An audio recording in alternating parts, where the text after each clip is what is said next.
All right, Fox. I've tried to transition here like 3 times. Let's go. Jesse sent Johnny to the progressive hellscape. Okay, can we just first start with... The progressive hellscape? Yeah.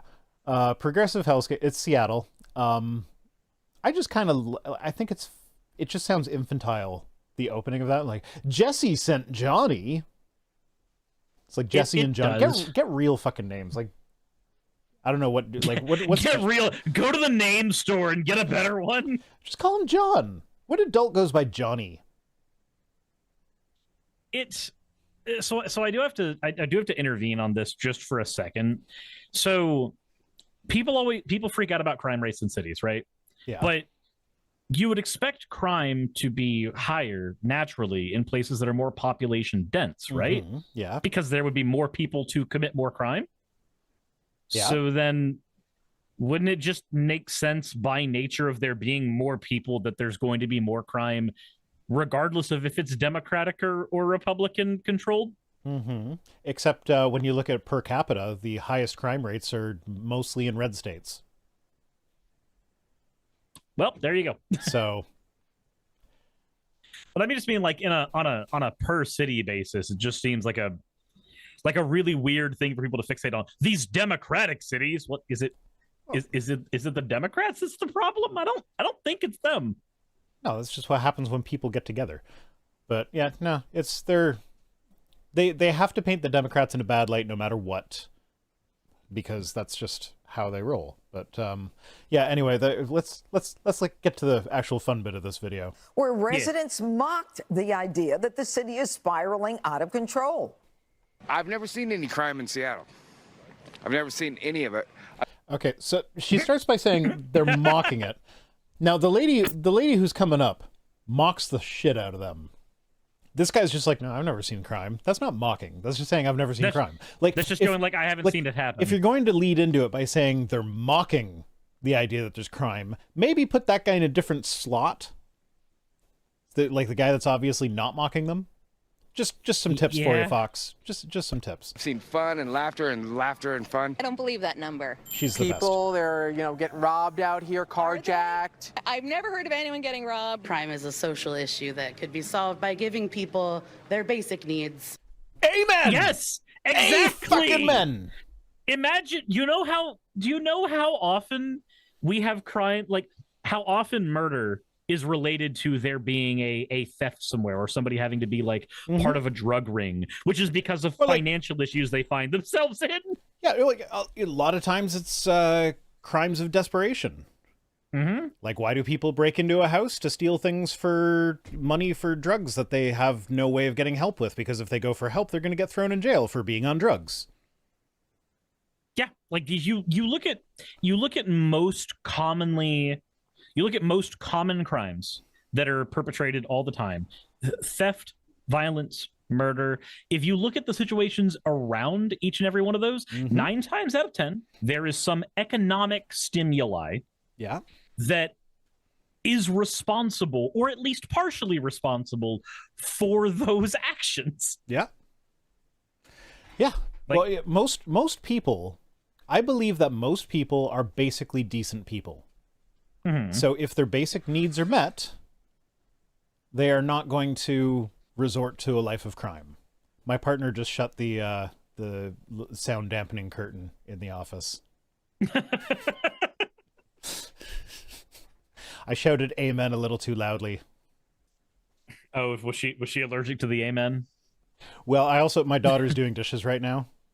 There's a lot of noise. She kind of gave me a side eye. As like she heard me shout, and I saw her like looking at me, and I'm just like, do I say fuck when she can hear me? She's in high school now. She's heard it before. Have you been on the internet once? Then you know what the fuck word is. Yeah. There's my partner. Smash.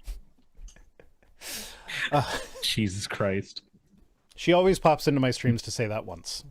She often doesn't watch them. She'll just pop in, say smash, and then pop out. Fair enough.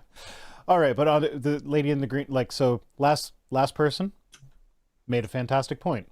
This person, fucking hilarious. Let's go. It's not a thing that happens just on the street. People don't just come up and try to rob people on the street. Do you walk around every day? Like, Someone's gonna rob me every second? Seattle decriminalized drug use, and then they criminalized it again. Oh my God, who are you getting these facts from? You're from New York. Apparently you're listening to the wrong people. I saw a lot of people shooting Oh up on my God!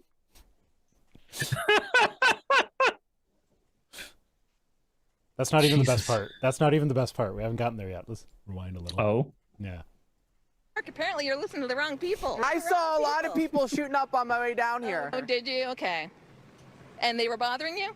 I was in a car, but you know, people. Oh no, you're in a car. Oh no, they were hurting you so bad. Oh no. Oh my God! They aired that. They aired that. They thought that was a win for them. That's not a win. That's people literally going, "You guys are fools," and they went, "No, trust me, it's here." Okay, so if I were to play defense for the logic on Fox News, which is not a smart thing to do for most people. Logic. Yeah, logic. It's because they know that no matter how they air it, their constituents, their base, are going to hear what they want to hear. They're going to go, look, No. that's evidence that liberals are crazy. Listen to them say crazy things. They're just going to cut back to Judge Janine Pirro, who I think that was, and she's just going to be like, can you believe that they ignore the crime that's in their city? And she didn't even care that there were people shooting up. It's like, I don't care that people are doing drugs. There's alcohol is a fucking drug, and we pretend it's not. Caffeine is a fucking drug. Like, we pretend it's no. not. So, so marijuana is less harmful than alcohol. That's just a fact. And people freak out about it more. Marijuana is legal where I am. Mm-hmm. I drink beer on streams all the time. If I were to light up a joint, my channel could get banned for doing drugs on stream. It's like it's less harmful than the drugs I actually do on stream, but the ones that I do, I said do. The ones I do, someone in the chat was going to say it, so I figured I'd just cut that off at the pass. So the ones that I do on the stream are because they're legal and they have been, and they're socially accepted and have been for centuries. Well, they haven't been legal for centuries, but socially accepted at least, and they're only brief periods of illegality. Yeah, there we go. John 73 John. He said doo-doo. Yeah. So because it's been socially acceptable for longer, it's fine. It's seen as fine, even though it is much more harmful than the one that would get my channel banned. Yeah. So yeah, it's a weird landscape. It's weird, but it's also annoying if you know the reasons why certain drugs have been banned. Like, at least you mean like how marijuana was fine like until Nixon? the black people started doing it? Yes. And then it became a big problem because we don't want the black people doing it. Like how we got Nixon's aide to basically go and tell everybody, hey, by the way, we criminalized these things because we wanted to associate pot with the hippies, and we wanted to associate crack with black people, and we wanted to associate this and that. Like, we couldn't criminalize being a hippie or being black or being Mexican, but we could criminalize the things we knew that those areas were likely to do. Oh, and also the United States government also heightened the likelihood that those communities would engage in those behaviors anyway, by basically disseminating drugs throughout those areas. That's how we got the Bloods and the Crips in the United States. We made them like idiots. Yeah. So Jassa went on a bit of a research deep dive while we were talking. Apparently cannabis is known about for, like, it's known to be associated with people using it since about 12,000 years ago. And everywhere people have gone since then, cannabis seeds have followed. So 12,000 years ago, Rhino, but God's green earth is only 6,400 years old. That can't be right. I'm working on another Ray Comfort video. It's one of his scientific proofs in the Bible thing. It's very similar to one I did back in 2018 or whatever. That was 10 facts, but this time it's 20 facts. And some of the facts are like, how stupid do you think the ancient Hebrews were? It was like, oh, the life of the body is in the blood. You're like, you really think the ancient Hebrews were stupid enough to not put two and two together with when all the blood comes out, the thing dies?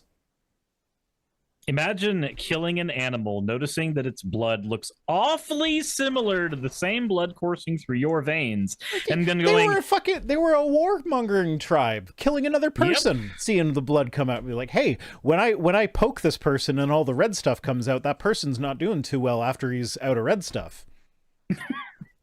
Like, you poked the Canaanite just a little too hard, and suddenly some more red stuff came out than you expected. We better write a story about how they were sacrificing babies, and that makes this okay. Didn't mean to kill him because I didn't know that he needed that red stuff.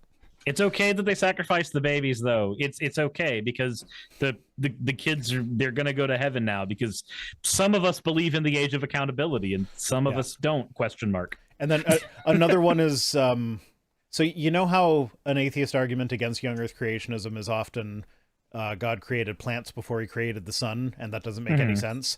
I've never liked that argument because, like, anyone who knows plants knows that, like, they can go a day without sun. If he made the plants on day 3, he can make the sun on day 4. That's fine. Whatever. Ray Comfort, bless his little heart, he goes the opposite route with this. He's like, oh, well, God made light on day 1 because plants need light to live, and the Hebrews and you know, that's a scientific fact in the Bible. That's amazing. Nobody could have possibly known that plants need light to grow back in 500 BCE or whenever it was written. Why are these flowers not growing in caves? I don't understand it. It makes no sense. Somebody please write a book about why this is. It's like a lot of the stories in the Bible came from a time when they were nomads, but there were also a lot of stories from a time when they were an agrarian society that they relied on growing plants for their sustenance. You think that they can like growing plants is literally a life or death matter for them, and you think they wouldn't notice that plants do better when they have light? It's just like, how stupid do you think these people were? It's so paradoxically, it's Ray Comfort saying how ingenious they were for figuring this stuff out, while also every single thing is something that other cultures have figured out. Yeah. Look at how ingenious they were. They figured out that when you eat crayons, the blue ones don't taste better than the red ones. There's actually one item where like, I'm not sure, like, this isn't the scholarly consensus, I don't think, but there are some papers supporting this idea. But it's one where the thing that he says is the science that the Bible is saying. I'm not going to spoil it. Watch my video, not this Friday, but next Friday for this. But he essentially, the thing that he says is the advanced science that's found in the Bible is actually the thing that all the cultures surrounding the ancient Israelites were doing. But there's some funniness going on with that passage in the Bible that suggests that the Hebrews might have actually been, like, using a technicality to do the exact opposite of what Ray claims that verse is. Oh. And I just found that out today, and like I said, I'm not sure. I don't think that's the majority position among scholars, but that is an interesting interpretation that I think is actually pretty reasonable. That's fair.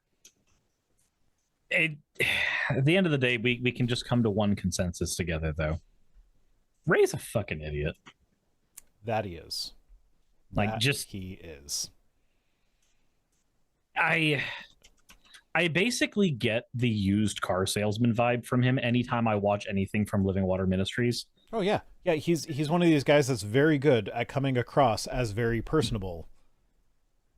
But, like, as soon as you think about what he's doing and the methods that he's using, yeah, he's just a smarmy bastard. Yeah, I kind of... And, like, no, Ray, if you're watching this, you cannot buy me off with a banana basket like you did with Jacqueline Glenn. I will still call you a smarmy bastard if you send me a banana basket.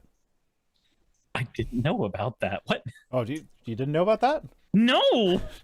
Yeah, Jacqueline Glenn made a response video to... This is, like, years and years and years ago. Yeah.